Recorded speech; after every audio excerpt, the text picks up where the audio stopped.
Welcome les amis, on se retrouve pour le match of the day édition NFL. Au programme du jour, nous allons nous intéresser à un match entre les Green Bay Packers et les Detroit Lions. Un choc divisionnel pouvant avoir une incidence pour les playoffs et surtout qui a été riche en suspense jusqu'à la fin de la dernière seconde. Mais nous y reviendrons un peu plus tard. Pourtant et paradoxalement, le début du match a lui été sans suspense, sans appel. Une équipe a dominé tout le long de la première mi-temps. Il s'agit des Detroit Lions.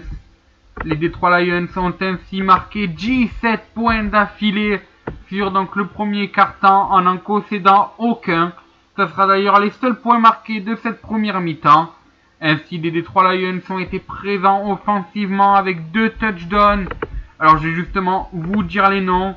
C'est un premier touchdown de réception. Il s'agit de Calvin Johnson. Et donc ça c'est le deuxième. Et le premier touchdown, et là aussi un touchdown de réception, signé Ebron. Donc voilà, on a vraiment vu offensivement des Lions imposants. Des Lions en fait qui montrent leur bonne forme actuelle, car pour rappel, ils viennent d'enchaîner des matchs sans défaite après un début de saison catastrophique. Donc voilà, là on voyait vraiment des Lions en forme. Des Lions comme on a l'habitude de les voir en fait, normalement, ce qui méritait pas en fait ces débuts de saison un peu ratés. Ils ont vraiment été très très bons sur ce début de match et c'est d'ailleurs tant mieux pour eux. Mais notons aussi que défensivement ils ont été là. Ils ont empêché pendant tout le premier quart-temps à Green Bay d'arriver dans le territoire adverse. Ça veut dire que Green Bay n'a à aucun moment dans le premier quart-temps, c'est-à-dire sur les 15 premières minutes de jeu, à aucun moment Green Bay n'a pu passer le milieu du terrain.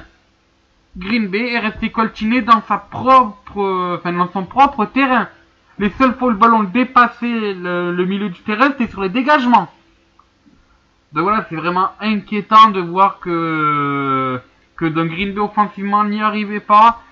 Et ça montre en fait cette forte défense des Lions qui était présente. Pour vous dire par exemple, sur la première possession, donc Green Bay n'a pu gagner que 15 yards. C'est-à-dire ils sont passés donc de leurs 18 yards à leurs 37 yards, mais avec donc 5 yards de pénalité pour l'adversaire. Donc ça fait seulement 15 yards de gagné dans le jeu. C'est vraiment pas beaucoup. Et sur la seconde position, c'est 8 yards à peine de gagné dans le jeu. Donc là pareil, c'est aussi pas beaucoup. Enfin, voilà, on n'avait vraiment pas... on n'avait pas un grand visage offensif des Packers. Mais par contre, défensivement, du côté des Lions, c'était très bon. Et c'est ce qui leur a permis de scorer donc à 3 reprises. Les 2 touchdowns que j'ai cités, plus le field goal de Prater. Et voilà, c'est du bonus bien sûr pour les Lions. Et clairement, quand on arrive comme ça à commencer le premier quart-temps avec 17-0, ça annonce une victoire. En tout cas, du moins, ça annonce un match où vraiment on va avoir quelque chose d'intéressant. Et justement, la domination des Lions ne va pas se terminer là, vu que donc après un deuxième quart-temps vierge des deux côtés, les Lions vont reprendre le troisième quart-temps avec une possession qui va donc se terminer en field goal, encore une fois de Prater, qui leur permettra ainsi de mener 20-0. À ce moment-là, on annonce clairement la fin du match. Enfin, on annonce les Lions vainqueurs. Et c'est normal, quand t'es à 20-0 dans le troisième quart-temps, que t'es dominant défensivement, qu'offensivement tu t'en sors aussi, il n'y a pas de raison que tu perdes le match. Et c'est d'ailleurs assez anecdotique, c'est un journaliste d'ESPN qui a donc dit ça. Il a dit qu'à chaque fois qu'il pronostique une équipe et que cette équipe se fait mener de beaucoup de points en fait, et qu'on lui dit que le match est terminé, l'équipe qui a pronostiqué arrive à revenir. Vous allez donc voir si oui ou non ce fut le cas pour les Packers. En tout cas voilà, on avait vraiment des Lions en forme et on pensait que rien ne pouvait inquiéter les Lions. Et pourtant Green Bay va arriver donc grâce à 2 fumbles à s'imposer. Alors le premier fumble, il est c'est un fumble offensif mais qui va être recouvert. J'explique en fait Aaron Rodgers envoie la balle sur un de ses sur donc Starks, son receveur. Abdul Kudus donc des Lions va très bien plaquer ce dernier qui va ainsi lâcher le ballon. Le ballon va rouler jusqu'à la zone d'un but et c'est alors qu'un autre receveur de Green Bay, Cobb, va recouvrir le ballon, permettant ainsi un touchdown de Green Bay, touchdown qui sera transformé, qui leur permettra de revenir à 7-20. Donc voilà, c'est un retour de Green Bay, enfin, parce que c'était pas trop tôt, je veux dire, et on était quand même à la moitié du troisième quart-temps. Ça veut dire c'était... Il fallait un moment qu'ils se réveillent, et heureusement que c'est tombé maintenant, parce qu'après ça aurait été trop tard. Clairement, ils n'auraient pas pu revenir s'ils auraient scoré un peu trop tard. Mais c'est vrai que c'est une action quand même un peu gag, c'est-à-dire que c'est même pas un touchdown de réception normal, c'est un fumble qui est recouvert. C'est bête, mais voilà, ça permet à Green Bay de respirer, et c'est tant mieux, et justement quelques minutes plus tard, ça sera donc encore Green Bay qui va récupérer la balle. Et cette fois, ben, on demande plus rien. Fumble encore une fois, donc recouvert. Cette fois, c'est Ryan qui va recouvrir le fumble. Il reste ainsi 12 yards à peine à parcourir à Aaron Rodgers. 12 yards, ben, c'est rien du tout. Et Aaron Rodgers va envoyer une balle à Adams, qui va ainsi transformer touchdown, encore une fois. Et donc voilà, là, les Green Bay reviennent à 14-20. On se dit, enfin, il y a du suspense dans ce match. Alors que nous sommes presque à la fin donc du troisième quart-temps. On se dit enfin il y a du suspense. Et le suspense va continuer justement dans le quatrième quart-temps. Vu que donc les Lions vont quand même en rajouter une couche avec un field goal, encore une fois de Prachter, qui leur permet donc de prendre l'avantage à 23-14. Ce qui veut dire que, clairement, les Packers doivent remonter 9 points. C'est tout, ils doivent remonter 9 points en un quart-temps. C'est déjà arrivé. On se rappelle notamment au Super Bowl, donc au dernier Super Bowl où les Patriots ont remonté un peu plus de 10 points. On se rappelle lors du match entre Denver et les Patriots où Denver a remonté pareil un peu plus de 10 points dans le dernier quart-temps. Donc c'est possible. Mais il faut être présent offensivement. Chose qui n'a pas été le cas de Green Bay en début de match. Et donc voilà, faut que Green Bay s'en sorte s'ils veulent espérer pouvoir revenir dans le match, clairement. Et après un drive assez solide, un drive d'un peu plus de 4 minutes, mais donc avec 11 mises en jeu, Aaron Rodgers se retrouve à 17 yards de la ligne d'un but. 17 yards, c'est à peine ce qu'il lui faut pour courir. Et c'est exactement ce qu'il a fait. Il a décidé de ne pas passer la balle, donc à ce moment-là, il court tout droit. Touchdown de 17 yards, donc touchdown à la course. Enfin, Green Bay peut respirer, vu que Green Bay se retrouve à seulement 2 points des Lions. Et alors là, ça va être donc la troisième partie de ce match. Ça va être sûrement le moment le plus mémorable du match. Il reste 3 minutes de jeu. Les c'est Détroit qui a le ballon. Donc Green Bay est en position de défense. Il reste 3 minutes de jeu. Détroit essaye de s'en sortir. Il n'arrive pas à passer donc cette ligne d'un but. Un peu trop loin pour tenter un field goal bien sûr. Donc c'est Martin qui va punter un ballon donc dans le camp, qui va se dégager dans le camp de Green Bay, qui sera récupéré donc au niveau des 20 yards de l'équipe adverse. 20 yards. On se dit que il reste alors cette fois 23 secondes. On se dit que c'est impossible pour Green Bay de remonter 20 yards plus les 50 yards du terrain adverse en 20 secondes. On annonce la fin du match. D'autant qu'à ce moment-là, Aaron Rodgers tente une passe donc sur Ryan Cobb. La passe ne va pas être interceptée. Passe incomplète donc. Il reste 16 secondes de jeu. Aaron Rodgers tente une nouvelle passe. Cette fois c'est du côté d'Abderrani. Encore une fois incomplète. Là on peut avoir polémique. Y a-t-il passe interférence d'Abdul Kudus? Si c'est le cas, eh ben, on se retrouve avec Green Bay dans le territoire de Détroit et ainsi à portée de field goal et à portée de seulement un kick de la victoire. Ou alors, s'il n'y a pas passe interférence, d'ailleurs le cas passe interférence n'a pas été signalé, bien que dans le comportement litigieux d'Abdul Kudus, je l'aurais signalé, mais après ce n'est que de mon avis, on sait très bien que les arbitres de NFL respectent pas mon avis, d'ailleurs ils respectent même pas les règles eux-mêmes, je tiens à le signaler. Donc pas de passe interférence, là encore une fois, donc ça fait plus de 71 yards à passer pour Aaron Rodgers. C'est peut-être beaucoup trop pour lui. Enfin, clairement, on ne voit pas Aaron Rodgers s'en sortir avec plus de 21 yards à passer. Il reste 6 secondes. Le topo est simple. Il n'y a plus rien à tenter. Il faut lancer le ballon. Il faut trouver un moyen pour que le ballon fasse ses 71 yards et qu'il atterrisse dans la end zone. Il faut trouver un moyen. Ça peut être avec plusieurs passes. On sait que c'est possible de faire des passes latérales. Ça peut être avec un lancer miraculeux. Ça peut être par n'importe quel moyen possible. Faut que le ballon fasse ses 71 yards pour que Green Bay gagne le match. La victoire est obligatoire pour Green Bay. Pour rappel, ils sont à la lutte avec notamment les Vikings pour être justement en playoff. Ils sont donc à la lutte avec les Vikings en division. Ils sont à la lutte pour une wild card si jamais ils n'arrivent pas à passer les Vikings avec les Seahawks et d'autres équipes. Donc voilà, la victoire est obligatoire pour Green Bay. Il ne faut pas perdre. 71 yards, 6 secondes de jeu. La mission s'annonce impossible, clairement. Et pourtant, Aaron Rodgers tente une passe, ça atterrit donc sur Jones.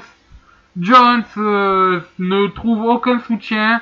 Et au lieu de tenter bêtement d'avancer donc dans le territoire de Détroit, qui aurait valu certes de gagner des yards, mais qui n'aurait pas permis de scorer, il aurait plus resté temps. Il a fait une passe latérale à Rodgers, mais pas Aaron, l'autre Rodgers. Ce dernier ne trouve pas non plus de soutien. Il sait, comme pour Jones, que s'il continue, il va se faire plaquer et que même s'il aura gagné plus de yards, enfin assez de yards pour avoir 4 nouvelles tentatives, il n'y aurait plus de temps à la montre et ainsi le match serait terminé. Il refait une passe à Aaron Rodgers. Aaron Rodgers se trouve alors dans la situation telle qu'il doit absolument jeter la balle vers l'avant. Faut trouver un receveur. Et il évite alors un premier plaquage.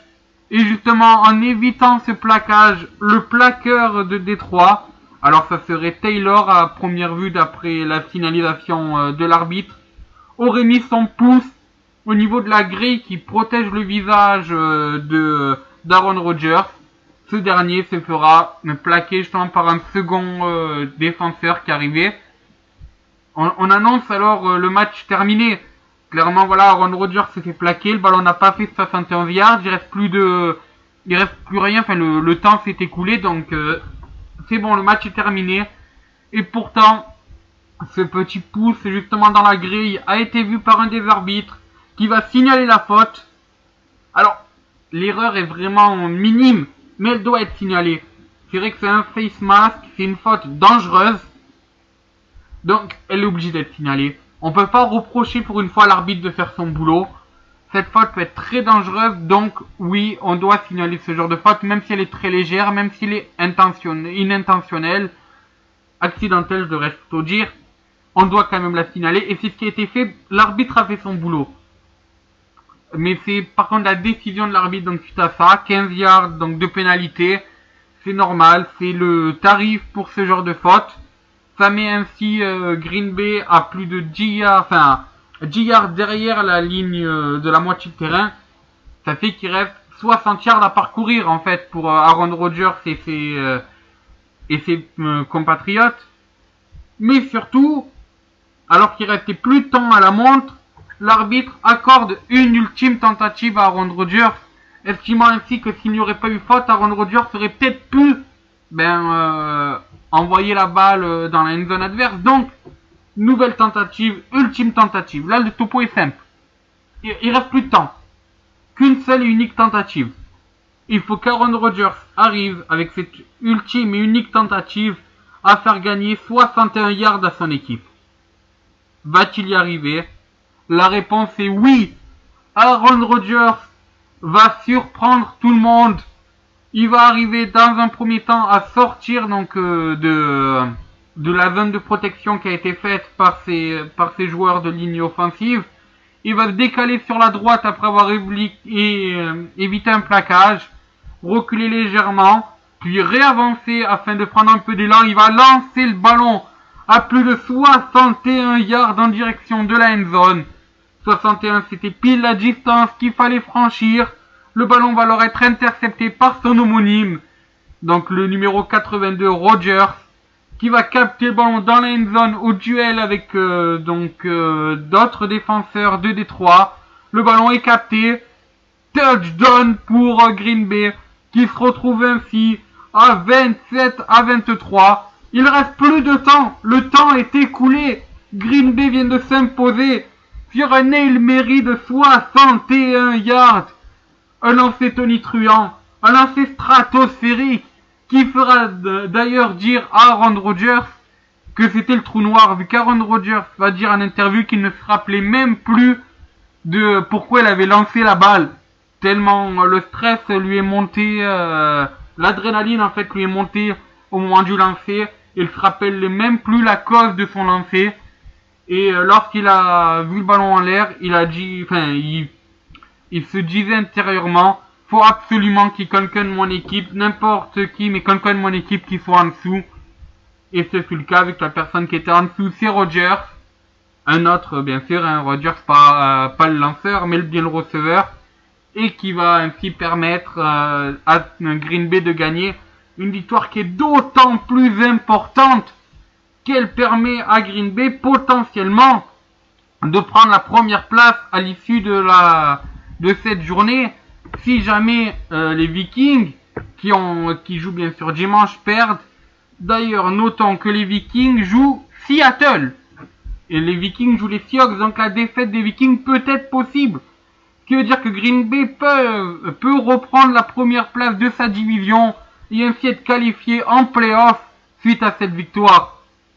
Mais ce qui est d'autant plus surprenant, c'est qu'Aaron Rodgers n'avait jamais lancé à plus de 61 yards. D'ailleurs, personne n'avait jamais lancé à plus de 61 yards pour gagner un match. C'était le lancer le plus long de l'histoire de la NFL. Enfin, le lancer gagnant le plus long de toute l'histoire de la NFL, ce qui vient de se faire. C'est tout simplement fou. D'ailleurs, je vous conseille à tous de revoir cette action. D'ailleurs, le lien est dans la description si vous voulez. Certains l'ont peut-être déjà vu si vous regardez Touche pas à mon sport, notamment sur D8. L'image a été montrée, mais si vous avez envie de revoir l'image avec les commentaires en live des journalistes américains, voilà, le lien sera dans la description. Donc n'oubliez pas d'y aller jeter un petit coup d'œil parce que ça vaut vraiment le détour. Ce lancer est tout simplement génial. Alors, oui, c'est de la chance.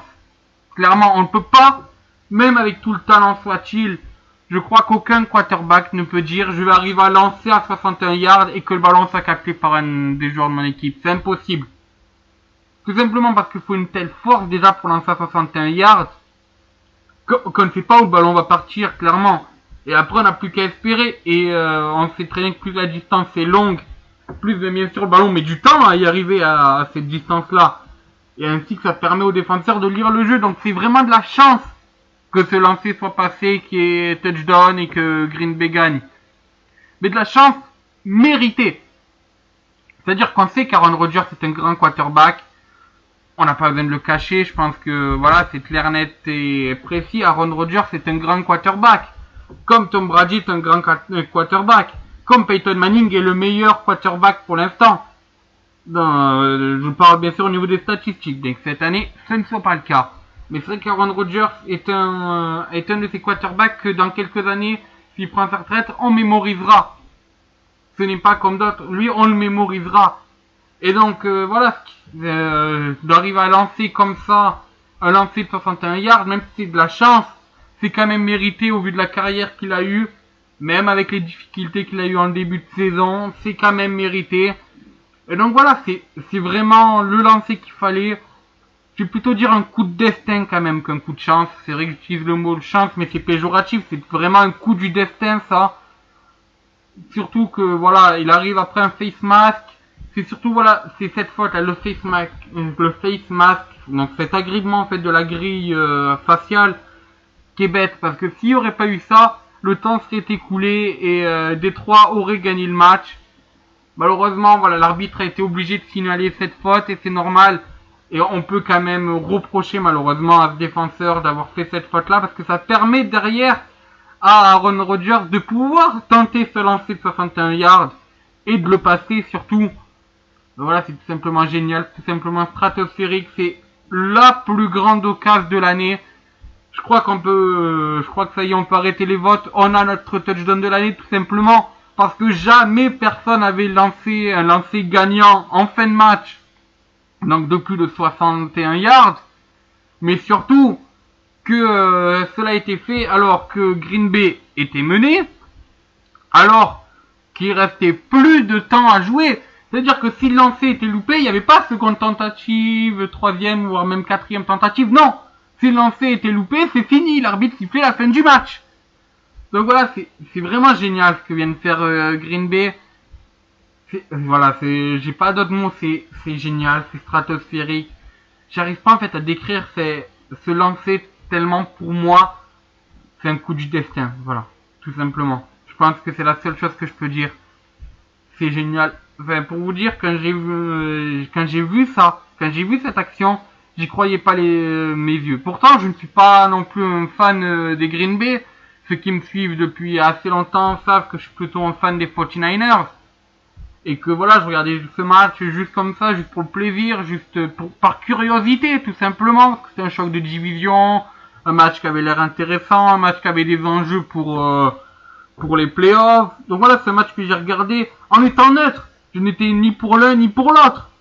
Mais de voir, alors que Green Bay avait été mené tout le match, Green Bay arrive à faire se lancer, et c'est la seule fois d'ailleurs qu'ils sont passés devant au score. C'est presque un hold-up, j'ai envie de dire. Parce que c'est la seule fois qu'ils sont passés devant au score. Et c'est sur un lancer de 61 yards. Enfin, clairement, voilà. Je m'attarde sur cette fin de match, mais elle est tout simplement géniale. Notons quand même que, à part ce lancer, Aaron Rodgers a fait un match plutôt mitigé. Alors, il a un ratio assez bon, vu qu'elle a passé 24 passes sur les 36 tentés. Qu'il a gagné 273 yards à la passe. Je devrais plutôt dire 212, vu qu'il y en a 61 qui sont gagnés sur la dernière occasion. Et surtout, donc, il a 7 passes de touchdown de 61 yards. Il a un touchdown à la course. Et il a été, donc voilà, ça lui fait 2 touchdowns. Il a été intercepté qu'une seule fois. C'est donc... Elle a été interceptée qu'une seule fois. C'est l'occasion qui a permis en fait à Calvin Johnson, quelques secondes plus tard, d'aller marquer son touchdown. Donc voilà, on a vraiment un Aaron Rodgers qui avait des stats passables, des stats convenables sur ce match. Donc bon, on a vu... En fait, on peut dire, si on peut faire le bilan du match, que la première mi-temps est 100% Lions. Les Lions dominent. Les Lions, offensivement et défensivement, sortent les crocs, clairement, et sont intraitables. Et une deuxième mi-temps, où là, c'est plus Green Bay qui sort les crocs, un sursaut d'orgueil, Aaron Rodgers qui fait du bon Aaron Rodgers, des receveurs qui captent bien les ballons, une défense qui permet aux Lions de marquer seulement 6 points. Donc voilà, clairement le match est divisé en 3 parties. Une première partie 100% Lions, une deuxième partie 95% Green Bay et le lancer stratosphérique, le coup du destin. Voilà, clairement si on doit faire un grand résumé du match, il serait en 3 parties. Ce fut quand même un grand match. Franchement, je n'aurais jamais espéré une remontée de Green Bay quand j'ai vu qu'ils étaient donc menés de 17-0 à la mi-temps. Et pourtant, ils l'ont fait sur un très beau lancer. Et voilà, je pense qu'il n'y a pas de top et flop à faire sur ce match, étant donné que le match en lui-même est un top. Parce que on peut pas dire qu'il y ait de flop sur ce match, si ce n'est cette faute en fait bête et qui permet à Aaron Rodgers d'avoir cette dernière tentative, et peut-être la passe interférence non sifflée, mais encore ça se discute. Pour moi, il n'y a pas d'interférence, mais je sais que pour les commentateurs d'ESPN c'est mitigé. Il y en a qui disaient passe interférence, il y en a qui disaient qu'il n'y avait pas passe interférence. C'est vrai que le fait est que s'il y aurait eu passe interférence, Green Bay aurait été en mesure de tenter un field goal et donc peut-être de prendre 3 points et ainsi de gagner. Aaron Rodgers n'aurait pas pu tenter ce lancer de 61 yards. Ça c'est clair. Mais il n'y aurait pas non plus eu cet agrippement de la grille faciale s'il y aurait eu passe interférence juste avant. Donc on peut se dire heureusement que la passe interférence n'a pas été signalée, vu que ça permet à Aaron Rodgers de tenter ce lancer fabuleux et de rentrer dans l'histoire comme étant la seule personne à avoir fait un lancer gagnant de 61 yards. Mais à côté, c'est vrai que si la passe interférence était signalée, il n'y aurait pas eu toute cette adrénaline, tout ce stress à la fin du match, et ça aurait peut-être été un peu mieux pour Green Bay. Donc voilà, je ne vois pas de gros flops en fait à signaler. Et au niveau des tops, tout le match est un top. C'est-à-dire que les Lions n'ont pas baissé de régime, c'est juste Green Bay qui a augmenté leur rythme en seconde mi-temps. Et on peut pas dire qu'au niveau de l'attaque, ils aient floppé. Pareil au niveau de la défense. Pareil, on peut pas dire que le seul en fait flop qu'on aurait pu dire, c'est la première mi-temps de Green Bay, mais c'est dur vraiment de dire que Green Bay a floppé sur ce match, tant on voit leur deuxième mi-temps comment elle a été géniale. Donc clairement, j'estime qu'on ne peut pas avoir de top et de flop sur ce match, vu que tout le match en ensemble est un top. C'est d'ailleurs un match que je conseille, si vous pouvez le retrouver, même si je sais que c'est un peu illégal, mais si vous pouvez le retrouver sur des sites de téléchargement ou d'autres plateformes de vidéos, je vous conseille d'aller le regarder. Parce que voilà, c'est de telles émotions en fait.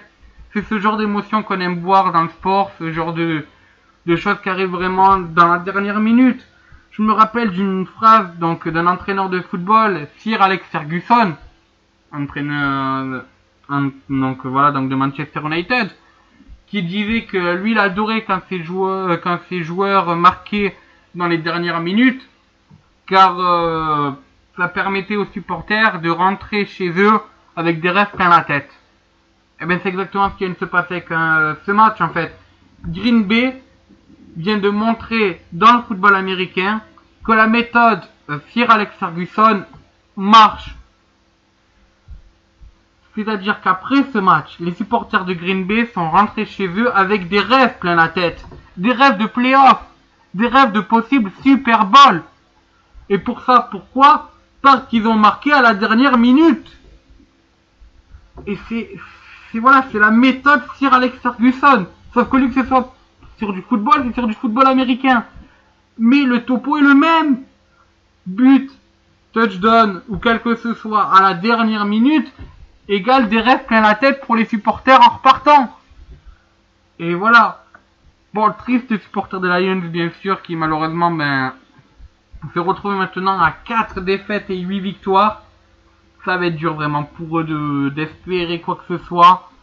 Je pense qu'à mon avis, Détroit ne sera pas en playoff cette saison et que ce match-là vient de le confirmer. Mais avec ce qu'on voit depuis 5-6 matchs, ils peuvent espérer y aller l'an prochain. Donc voilà, c'est dommage pour Détroit qui, eux, malheureusement, ce n'est pas avec des rêves plein la tête qui sortent donc du stade, d'autant que c'était chez eux, mais plutôt avec des cauchemars. Je pense qu'à mon avis, ça va leur trotter dans la tête cette passe. D'autant que c'est vraiment une erreur d'appréciation de la part de Green Bay, de la part, excusez-moi, de Détroit, parce que clairement, et c'est même l'entraîneur de Détroit qui l'avoue, il s'attendait pas à une tentative de lancer de 61 yards, il s'attendait plus, comme sur l'occasion précédente, à des passes latérales. Et donc ainsi, ils ont mis une technique en fonction en fait. Et ils se sont fait avoir quand ils ont vu qu'il n'y avait pas de passe latérale. Ce qui s'est passé, c'est qu'ils ont envoyé 3 receveurs en fait dans la end zone. Enfin 3 receveurs défensifs, 3 cornerbacks. en espérant qu'un des trois puisse être sur le ballon. Malheureusement, ce n'est pas le cas vu qu'il y avait aussi 3 receveurs du côté de Green Bay, qu'un des 3 a capté le ballon. Et donc, après, on peut aussi dire ce qui est bien joué de la part donc, de Rodgers, c'est qu'au lieu de se mettre dans la end zone, comme c'est les 2 autres receveurs de Green Bay, il va se mettre quelques yards devant, et en fait reculer en voyant le ballon à l'air, et comme c'est la plus qu'à sauter, et bien sûr personne n'allait se mettre au marquage en pensant que justement il allait être hors de portée. Et donc c'était bien joué de la part donc, de Rodgers qui a reculé au bon moment pour pouvoir capter le ballon. Donc voilà, c'est un cauchemar en fait de la part de Détroit parce que s'il sera attendu à un lancer donc de la part du quarterback adverse, bien sûr qu'ils auraient joué en pass rush, bien sûr qu'ils auraient mis des joueurs de ligne, plus de joueurs de ligne pour venir justement essayer de plaquer justement le receveur avant qu'il envoie la balle, essayer de le saquer.